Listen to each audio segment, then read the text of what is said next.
Halo guys, balik lagi di channel Menggagas bareng gue Ariel. Di kesempatan kali ini kita bakalan ngebahas terkait dengan kasus pembacokan pada kampanye Pilkada Sampang 2024.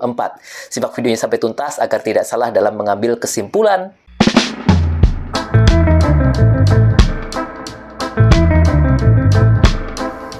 Kasus pembacokan terjadi pada saat kampanye Pilkada Sampang 2024 dan menewaskan saksi pasangan calon nomor urut 2, Slamet Junaidi dan Ahmad Mahfudz atau yang disingkat dengan Jimat Sakteh pada Minggu 17 November 2024.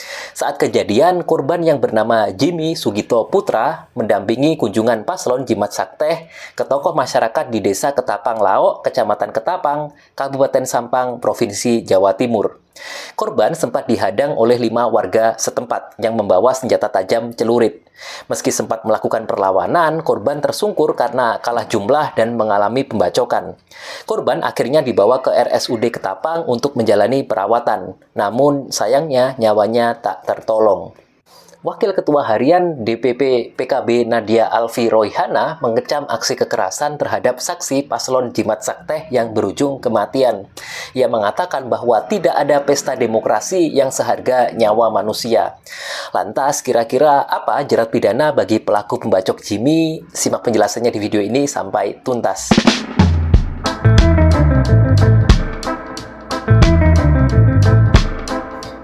Banyak pihak yang menilai bahwa yang terjadi pada Jimmy adalah carok atau perkelahian tanding sebagaimana diatur dalam pasal 182 KUHP atau Kitab Undang-Undang Hukum Pidana.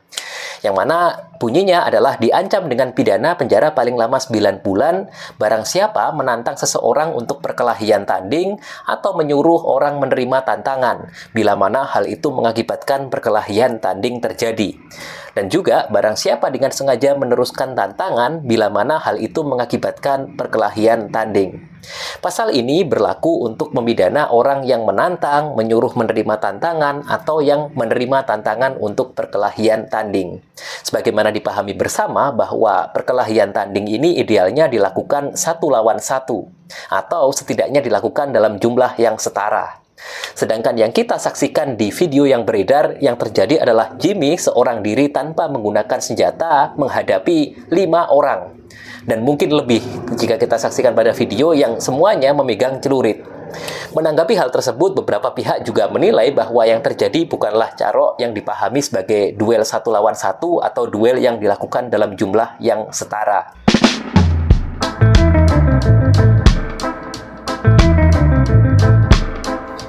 Nah, mengingat bahwa Jimmy seorang diri tanpa menggunakan senjata menghadapi 5 orang dan mungkin lebih yang semuanya memegang celurit, maka akan lebih relevan jika pelaku dijerat dengan menggunakan pasal 170 KUHP tentang pengeroyokan. Yang pertama, yang bunyi ayat pertamanya adalah barang siapa dengan terang-terangan dan dengan tenaga bersama menggunakan kekerasan terhadap orang atau barang diancam dengan pidana penjara paling lama 5 tahun 6 bulan. Yang bersalah diancam dengan pidana penjara paling lama 12 tahun jika kekerasan tersebut mengakibatkan maut atau kematian. Artinya, para pelaku yang bersama-sama melakukan kekerasan dan mengakibatkan kematian terhadap Jimmy itu dapat dipidana dengan pidana penjara paling lama 12 tahun.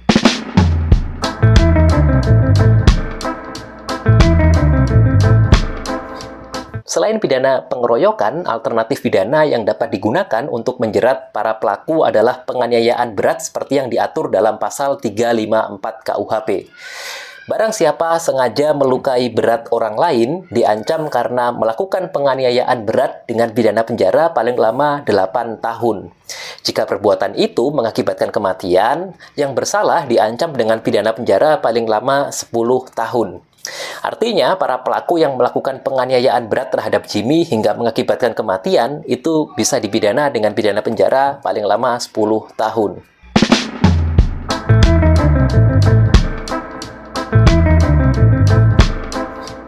Alternatif terakhir yang relevan dalam kasus ini adalah pembunuhan sebagaimana diatur dalam pasal 338 KUHP dan pembunuhan berencana sebagaimana diatur dalam pasal 340 KUHP.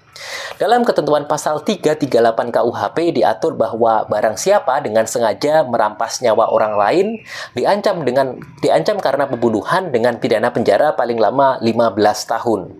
Selain itu, ketentuan pasal 340 KUHP mengatur bahwa barang siapa dengan sengaja, dengan rencana terlebih dahulu, merampas nyawa orang lain, diancam karena pembunuhan dengan rencana, dengan pidana mati atau pidana penjara seumur hidup atau selama waktu tertentu paling lama 20 tahun.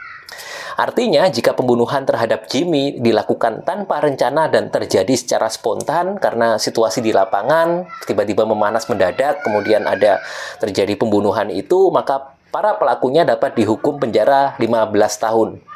Namun, jika peristiwa pembunuhan tersebut sebenarnya telah direncanakan sebelumnya dengan adanya koordinasi, dengan adanya kode-kode dan dilakukan secara sistematis, maka para pelaku dapat dihukum mati atau pidana penjara seumur hidup atau penjara paling lama 20 tahun.